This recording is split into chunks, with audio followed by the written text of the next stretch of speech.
इस वक्त देखें हमारे माशी हालात ये हैं कि लोग बहुत परेशान हैं।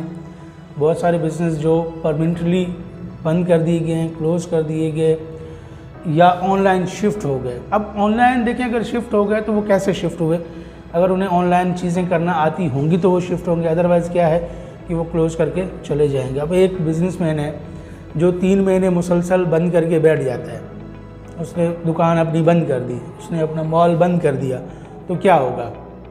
वो दिवालिया हो जाएगा, आखिर बंद कर देगा, चीज़ें ख़त्म कर देगा। लेकिन इस वक्त मैं आपको प्रैक्टिकली जो है वो चीज़ बता रहा हूँ कि मैंने खुद देखा है कि जो बड़े बड़े मॉल्स हैं उन्होंने ये ऑनलाइन सिस्टम शुरू कर दिया है, ऑनलाइन डिलीवरी का सिस्टम शुरू कर दिया है कि उन्होंने अपनी एक वेबसाइट्स बना ली हैं।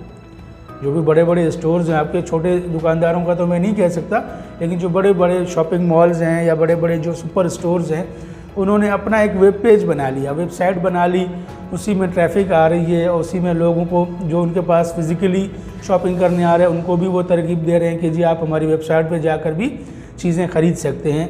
वही सारी चीज़ें उन्होंने वेबसाइट पे भी रखी हुई हैं, लोग वहाँ से भी परचेज करते हैं और उनको फ्री डिलीवरी वो घर में चीज़ें पहुँच जाती हैं। तो ये करने की वजह क्या थी?